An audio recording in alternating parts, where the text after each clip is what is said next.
checando afuera que no vas a llegar, seguir hablando. Y si te vas temprano también te van a... Como quieras. Sí. ¿Listo? Vamos a comenzar. Le toca hoy a Ángel García, el rebelde. Trae teorías nuevas, pero ya le dije todo es duda. Entonces, va a hacer una exposición del testamento de Carvajal, dijiste, ¿verdad? Algo referente. Realmente no ha hecho todo probablemente exista mucho más, probablemente. Mientras no se traiga el papelito, no existe. Entonces, lo que vamos a hacer ahora es escucharlo, plantea dudas razonables y va a ser una pista para seguir adelante con algunas cosas que generan más dudas. Entonces, con mucho respeto, vamos a tocar los temas estos y en un tiempo les explico un poquito a qué fui, qué encontré y qué sigue. Que siguen unas cosas bastante difíciles, con mucho trabajo, pero creo que interesantes. Nos ubicaría realmente descubriendo cosas que no están. No vamos a descubrir el Río Negro porque no está, pero sí vamos a descubrir algo que durante 400 o más años taparon o han tapado. Entonces vamos a poder encontrarlo. Visité ciudades por allá judías que ellos dicen que no son judíos, pero son totalmente, pero siguen ocultos. Entonces eso llama la atención y encontré indicios por ahí que nos llevan a más dudas y a más trabajo y a más descubrimientos, pero tendrán que hacerlo. Yo sugiero que dentro de un año, algunos días, ustedes viajen a España y se lleven una soga como la que ahora me llevé, para que las dudas razonables comiencen a verlos a otra perspectiva, porque creo que vale la pena. Creo que vale la pena. Antes de morirnos. ¿Sí está grabando? No será algo bueno, ¿eh? Claro. No te pelees, aquí. ¿Está grabando? Ángel. Claro, que soy europeo. Yo soy. Oye, entonces te escuchamos, Ángel. Claro, gracias. Diles lo que sabes. Bueno, pues gracias por darme esta oportunidad del Colegio de Historia, Cronista. de cronistas e historiadores, Joel Cavazos Garza, nuestro presidente Carlos González, Liliana, a profesor Héctor Jaime, al licenciado Oscar Tamés, que nos dieron la oportunidad de que presentemos un ensayo, y ese ensayo en próximos días se convierte ya en un libro que pueda ser para bien de la gente que le gusta la historia y pueda sacar de ahí elementos para seguir continuando búsquedas e investigaciones nuevas. Aquí lo importante es tratar un poquito de quitar mitos, de quitar mentiras y decir de manera objetiva lo que sucedió. En este caso voy a tratar, o he tratado yo en este trabajo, de aislar el personaje de Luis de Carvajal, quitarle todo lo que se ha dicho y ver su personaje en sus dimensiones. Claro, este trabajo representó para mí resumirlo en cuanto al ensayo, el proyecto de trabajo, y lo hice en unas 26 cuartillas, que fueron muchas, ya 13, pero ya no podía yo reducir más ese trabajo. Doy paso a exponer, a presentar estas ponencias. Es el estudio, el tema del testamento de Luis de Carvajal de la Cueva, el primer gobernador del nuevo Reino de León, hecho el día 15 de marzo del 2005. En el presente trabajo conoceremos la última voluntad de Luis de Carvajal de la Cueva, primer gobernador del nuevo Reino de León, a través de su testamento redactado en Sevilla el 29 de mayo de 1508 y encontrado en el Archivo General de Indias en la documentación relativa a los folios 1072-1073 del Reino. No sé muchos números romanos, ¿verdad? El cual fue publicado por el historiador y el maestro presidente del colegio en el año de 2017 en su libro Ortodoxo Carvajal.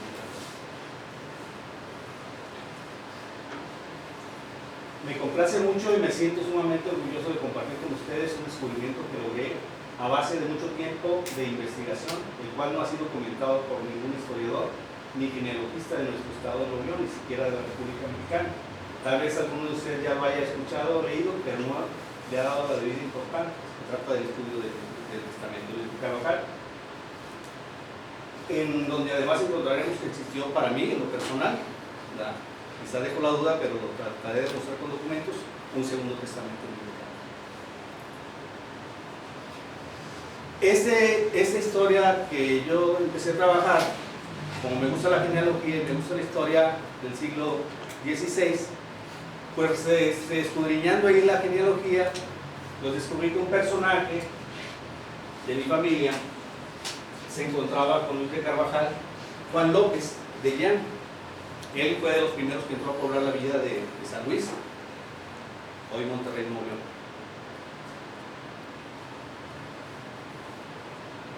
Lo interesante de esto, hasta donde yo pude estar más o menos, de las generaciones, me encontré más o menos como en la 11, que vienen siendo 4.094 ancestros.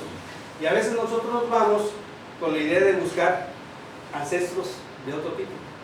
Me refiero a judaísmos o que sea árabe o que sea español, etc. Y nos clavamos mucho en eso. Cuando tenemos 4.000, más o menos 94, que fueron ancestros que tuvieron también logros. Y a veces se deja sin hablar de ellos o sin conocerlos, clavándolos algunos siempre nada más en una sola línea recta y tratar de buscar lo que nos interesa, pero todos formaron parte de nuestras familias y todos formaron parte también de la historia del Nuevo Reino de Dios.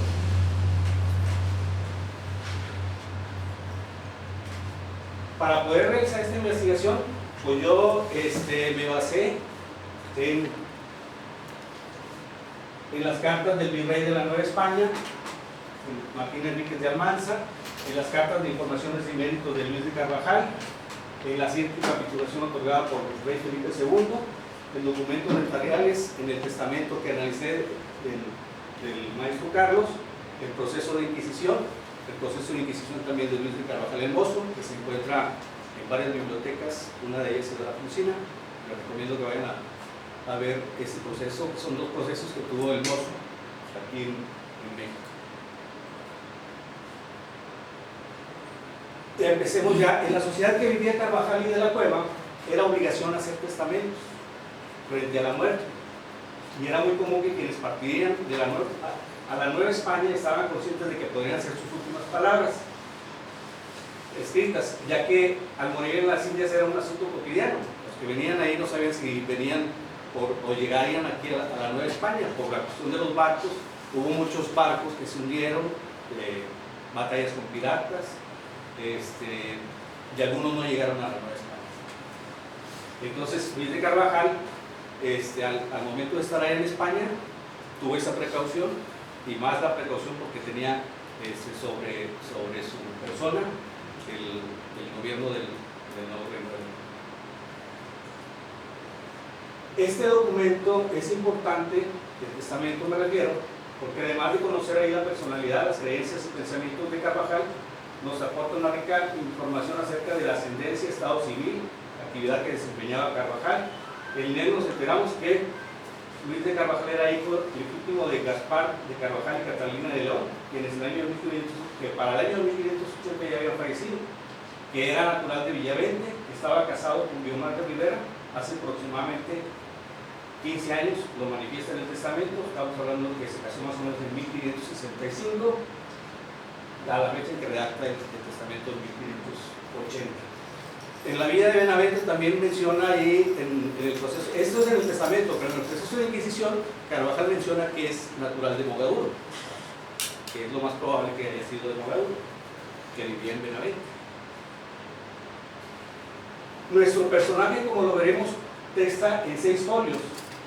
En él nos cuenta su escribano Joan de Heredia y los escribanos Cristóbal de Rivera y Juan Vázquez y Diego de Castro, 3 escribanos, quienes fueron testigos a redactar el testamento, que lo hizo, me imagino, estaban sentados, estaban redactando el testamento y lo firmaron los escribanos, que ahora son el papel de notarios. Entonces, ahí, cuando hace el testamento, Carvajal ya viene, lo hace un día antes de venir a la Nueva España. Entonces, dice, se encontraba presto para partir a la Nueva España el día 13 de junio de 1580. Algunos historiadores mencionan otras fechas, pero aquí en un libro de los barcos, de la salida de los barcos, menciona que esa fecha fue donde él salió de Puerto de Barrameda a la Nueva España, en la flota de Francisco Luján, en una embarcación o urca de su propiedad denominada Los Tres Reyes. A la fecha de que hizo el testamento tenía 41 años, y además él, en el momento que está en España, su trabajo o su oficio era el tesorero de difuntos. El tesorero de difuntos viene siendo igual como un tipo de notario que llegaban y hacían los testamentos y dejaban los bienes, y los bienes se tenían que repartir a la gente que heredaba.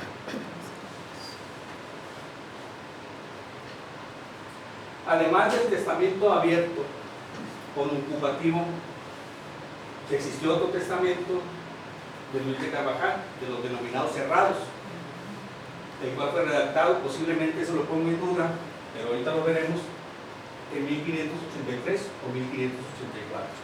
El que vamos a ver lo redacta en 1580. Ahora vamos a ver por qué se hace ese cambio, ya que él lo menciona, el Segundo Testamento lo menciona en el proceso de Inquisición, y yo pienso que al parecer revocaría el hecho de 1580. Dicho testamento, ahora sí vamos a hablar del Segundo Testamento, una parte, dice en el proceso de Inquisición: dicho testamento se encontraba en poder de su primo Jorge de León, contador, hermano de doña Catalina. Eso lo menciona en la Inquisición Alfonso del Toro en su libro. Dice textualmente: suplico se mande ver un testamento cerrado que hice habrá 5 o 6 años. Estamos hablando que en la Inquisición a él lo detienen en 1581. Si le quitamos los 5 o 6 años, vamos a dar la fecha que comentaba anteriormente. Dice: habrá 5 o 6 años, poco más o menos, intentando hacer una jornada de mucho riesgo que está en poder de Jorge de León, por el cual se le da mi última voluntad y postrimería y las prestaciones católicas y religiosas. Lo dicho por Carvajal, pues, de Inquisición, ya lo comenté. En otra mención del mismo proceso de Inquisición dice: y después, siempre que veía y encontraba a sus 2 sobrinos, Baltasar Rodríguez y Luis de Carvajal, les decía cómo habían de creer lo que quieren y creen en nuestra Santa Madre Iglesia de Roma, creyendo en un solo Dios verdadero, Padre, Hijo y Espíritu Santo, por ser sus hermanos de la dicha doña Isabel, su sobrina, que le atrevió a decir que lo que tiene dicho les ha cobrado odio y desheredado de su testamento. Aquí habla que él lo deshereda de su testamento, y quitando a uno de la sucesión del gobierno y al otro del oficio de contador, Baltasar de Carvajal, del nuevo reino de León que le ha dado. O sea, en estos dos documentos del proceso inquisitorial dice que más o menos en esa fecha suplicaba que se diera un testamento cerrado. El testamento que vamos a analizar es un testamento abierto que lo hace en Sevilla con los 3 escribanos. Aquí la diferencia es que aquí en la Nueva España, posiblemente en otra parte, redactó otro testamento, que es un testamento cerrado. ¿Cuál es la diferencia? Testamento abierto es cuando lo haces ante 3 notarios o 3 escribanos, lo haces público, todo el mundo se entera. O ante uno, pero con 3 testigos. Y el testamento cerrado lo puedes hacer ante 3 testigos o 3 escribanos, y tú lo traes guardado, etc. Nadie sabe qué dice. Es privado. Entonces lo traía su primo, ¿verdad? José Jorge de León. ¿Sí? En este punto debo aclarar que el testamento redactado en Sevilla el 29 de mayo, el cual vamos a analizar más adelante, Luis de Carvajal nombró únicamente heredero y sucesor del oficio mayor del nuevo rey de León y de todas sus provincias a su sobrino Luis de Carvajal, no siendo así de la gobernación como lo han asegurado los historiadores, ya que la gobernación y capitanía general le fue heredada a su cuñado Nuño Álvarez de Rivera. A veces nosotros vemos que tenemos una idea o que así nos lo han contado, de que fue el heredero de Carvajal, ¿verdad? Pero no, o sea, Carvajal nomás le sucedió el oficio de alguacil. El alguacil era la policía del Nuevo Reino de León. Un rato vamos a ver ahí los cargos, cómo se manejaban, pero nada más ahí, esto queda claro en el libro también de Carlos González. Y vemos, bueno, al encontrar este segundo testamento en el que se cederá a sus sobrinos, el cual es aún desconocido, por eso pongo, porque no sabemos si exista o no exista, pero sí lo menciona en el proceso de Inquisición. Los investigadores y historiadores será de suma importancia conocer quién o quiénes nombró como sucesores de los cargos que el rey Felipe II le otorgó mediante cancelación. O sea, él tuvo que hacer un Nuevo Testamento y tuvo que nombrar a otras gentes. ¿Por lo? En teoría. Bueno, como dice que existe un Segundo Testamento, Sí, en teoría sí vamos viendo eso. Donde no deja la gobernación como herencia. No sabemos. Sabemos que está No, cerrado en es decir, sabemos que dejó, no sabemos qué hizo. Así. Por eso queda para los estudiosos la investigación de encontrar ese testamento que está mencionado Carvajal cuando está en la Inquisición. Ángel, yo no soy abogado, no déjame ponerme palabras mortales. A lo mejor para ti está muy claro porque eres abogado y lo ves así parejito, pero yo siento que estás medio enredado. Voy a tratar de hacer un mini resumen de lo que dijiste y corrígeme si estoy equivocado. Según esto, Carvajal hace un testamento en 1580 en donde deja a sus dos sobrinos como herederos de todo. O ahí en Ya, este su cuñado también. en ese testamento ya está aclarando que el cuñado va a ser el capitán. En el 1580. Sí. Ahorita lo vamos a ver. No, pero es lo que está diciendo ahí, por eso pregunto. Ah, no, aquí sí está aclarado de que a él le dejó el oficio de albañil, de alguacil. Del perdón. El otro, el Segundo Testamento, sale a raíz de las declaraciones del Santo Oficio. Ajá. O sea, ahí él dice que hizo otro testamento, Así es, pero sí. no aparece ni... No, dice que lo tiene su primo y que él suplica que lo lleven a la Inquisición para que sepan cómo estuvo redactado ese testamento y sus voluntades. En realidad, Ahí nada más así tratando de adelantar algo a reserva de leer más, ¿verdad? O sea, no sería como un último recurso en donde estoy diciendo, ya se dio cuenta para dónde iba la cosa y dijo, voy a librar a mis sobrinos de que los acusen de judíos, entonces los estoy desheredando. No, cuando el proceso de Inquisición, había que ver esa forma del proceso de Inquisición, ahí tienes que decir la verdad.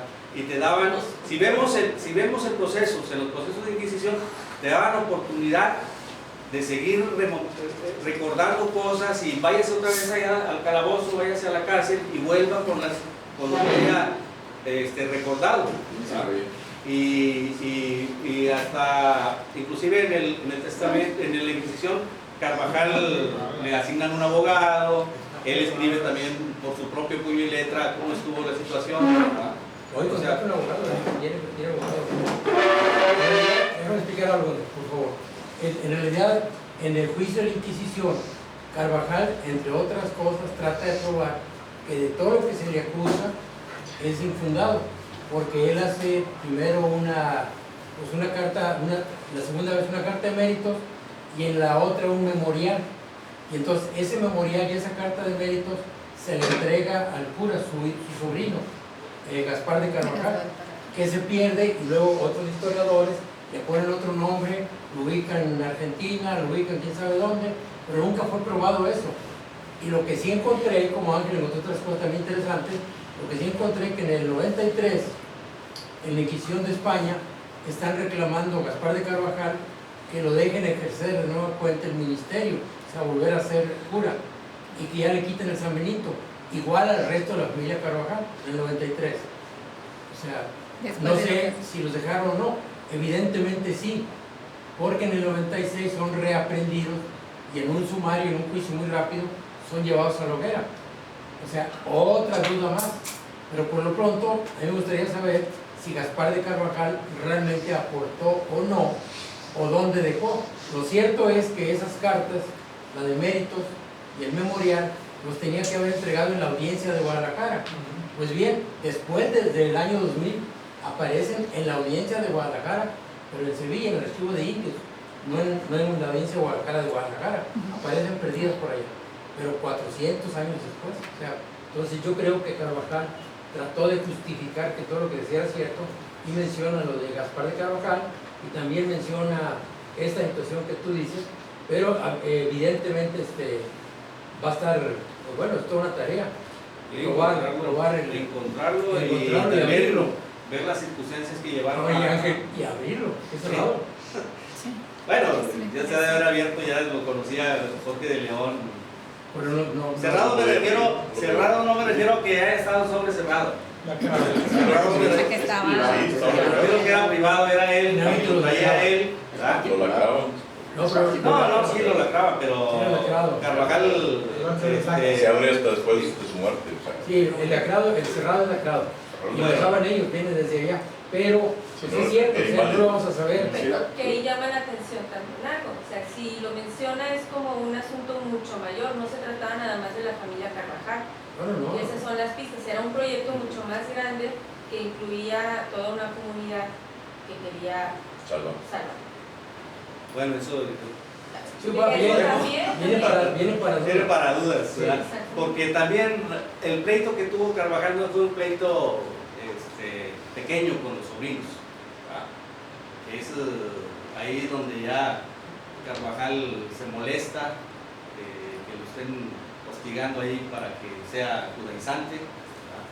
Golpea a su sobrina y por eso ahí dice que deshereda a sus sobrinos del proyecto que traía. Para salvarlo. Probablemente para salvarlos. Cada quien Tú vas a sembrar la duda. Cada Que quien quede podrá claro. decir sus conclusiones, pero yo me baso en los documentos que están, no supongo. Sí, pues por eso te digo, nomás básate en los documentos. No, pero ahí sí que quede claro, digo, para los compañeros, que quede claro que esto es un nuevo capítulo de duda. Porque no está, dice de documentos que no están a la vista. Entonces lo que tienen que hacer todos, inquietarse y mucho, junto contigo, y tratar de encontrar la pista de los documentos, pues para que vean, y otra vez es un cambio en la historia. Sí, más adelante veremos también por qué se hizo ese cambio de testamento. Si no es una duda de historiador, es una duda de los documentos que no están Exhibidos. claros y exhibidos. Los documentos están claros. No, bueno, pero hay una cuestión también. O sea, estamos hablando que están torturándolos y obviamente entre padres y él me dijo, fue mi hijo, pues están torturando. Eso entraría como conjetura. Nada más como conjetura. Igual que esto, si no se encuentra, ahí está. ¿Qué? ¿Eso? ¿Hasta ahí? No podemos saber realmente si realmente los No podemos. o no a los sobrinos, aunque ahí lo diga. No se puede concluir, amigo. Así es. Se queda abierto, no se concluye. Dice, en España del siglo XVI, las 7 partidas de Alfonso X, perdón, del sabio, dice los tipos de testamento. ¿verdad? O sea, el testamento abierto y el testamento cerrado que comentábamos ahorita. El testamento abierto es el que vamos a ver ahorita de Luis de Carvajal, y el testamento cerrado es el segundo testamento que Carvajal lo menciona ahí. Hice un testamento cerrado y en tal año. ¿verdad? Ahí está cerrado y sellado. Sí, está sellado. Tú lo dices. Bueno, esta es la ley. Por eso. Entonces, había 2 tipos de testamentos. Ahora aquí en México pues hay más tipos de testamentos, el marítimo, etcétera, pero antes los testamentos no había cuestión judicial ni religiosa, todo estaba unido. O a veces queremos nosotros dividir la política con la religión en esa época, pues vamos a ver ahorita que no es cierto. El gobierno era civil y religioso. La disposición testamentaria que redacta Carvajal pertenece al siglo XVI, una época de gran confusión o crisis ortográfica en la cual los errores eran comunes, ya que hasta mediados del siglo XVIII que la Real Academia Española empezó a editar diccionarios y gramáticas. Por eso es que a veces nosotros vemos en los documentos, al palografiarlos o ver los palografías, que existen muchos errores de ortografía. ¿verdad? Y a veces pensamos que ese error de ortografía lo adjudicamos a un concepto que nosotros tenemos y no es. Nosotros tenemos que ver los conceptos que se manejaban en ese tiempo. Que en su caso no sería error de ortografía, es una escritura normal. No, pero algunas personas los toman Bueno. como El error humano como error, y de ese error alguna palabra la siguen usando y no corresponde a lo que se dijo en ese momento. Entonces ahí ves el testamento del primer gobernador del Reino de León, otorgado antes de partir a las Indias, y que se refiere, es una muestra del testamento abierto. Las partes de un testamento en esa época del siglo XVI, más concretamente en la de Carvajal, que lo redactó en 1580, tenía tres partes: un protocolo, encabezamiento, las cláusulas repositivas y el protocolo final. El protocolo inicial o encabezamiento, dice, era la forma en que comenzaban los testamentos. Primero se realizaba una invocación, después una protestación de fe y finalmente la intitulación del testador. Se comenzaba con una invocación religiosa para inmediatamente después hacer referencia explícita a la solemnidad del documento y la identificación del testador. Bueno, ya María Isabel dice que los encabezamientos de esa época solían ser muy similares y formas protocolares y repetitivas. Todos tenían en común la fuerza espiritual de las personas al confesar su fe y su presencia de vida ante Dios Padre y el Espíritu Santo, así como la Santísima Virgen. Debo hacer la aclaración aquí que la mayor parte de los testadores en la Nueva España, tenían que ser católicos, si no, no había oportunidad de hacer testamentos. La invocación que hace Carvajal divina es muy escueta. Él nada más dice: en el nombre de Dios Padre, amén, en su titulación, como empieza a hacer el testamento. Seguido de esa invocación, ahí es donde vemos los testamentos abiertos que iniciaban con esta notificación. Notificación era para que se enteraran todos, sepan cuántos esta carta de testamento vienen. Y aquí vemos ya el testamento de Luis de Carvajal. Como yo, Luis de Carvajal de la Cueva, gobernador y capitán por su majestad del Nuevo Reino de León, que es en la Nueva España, Indias, del Mar Océano, hijo legítimo, ahí vienen informándoles toda su personalidad, su genealogía y lo que creía él. Dice: creyendo y como creo firmemente en la Trinidad, Espíritu Santo, tres personas y un solo Dios verdadero, ¿verdad? Y en todo lo demás que predica la Santa Madre Iglesia. Entonces en esa parte, ahí vamos a encontrar las creencias de Carvajal, que él, cuando inicia el testamento, cree en la Santa Madre Iglesia, y todavía al final de su vida, bueno, lo manifiesta, pero no necesariamente lo cree. Lo manifiesta. Bueno, aquí en el testamento lo dijo al escribano. Era la obligatoriedad del caso, si no era válido.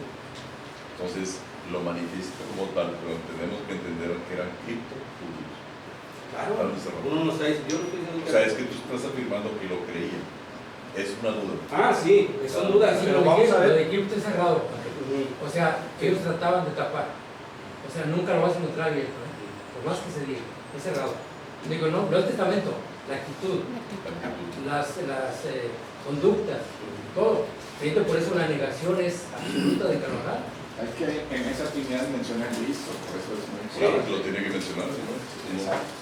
Porque al inicio nomás habla de Dios Padre. Y le falta a Dios Padre, Espíritu. Sí, él creía todo lo que decía la Santa Madre Iglesia, y les digo que él inició el testamento en 1580. Sí, lo vemos en el proceso de Inquisición, cómo se persinaba. Y al final, cuando todavía lo están procesando y el veredicto que le van dictando, él sigue diciendo: yo sigo creyendo en la Santa Madre Iglesia. Nomás como aclaración, el ser judío, budista, musulmán, católico, cristiano, evangélico o ateo es una elección, es una decisión.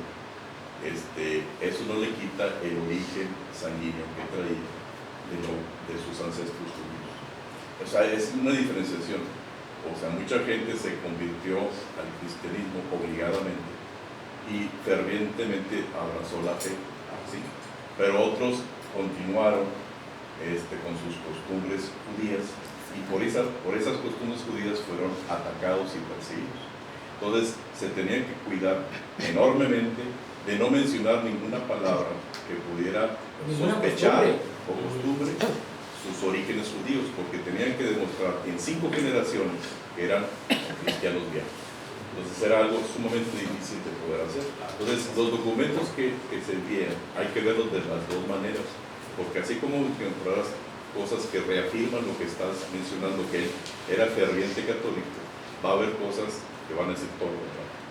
Bueno, una de las cosas también muy importantes es que en todo el proceso de Inquisición de Luis de Carvajal, donde vienen los testigos, Catalina de León, su hermana, su sobrina y todo eso, dicen que ellos no eran judíos, que el judaísmo lo aprendieron del cuñado, Francisco Rodríguez Matos.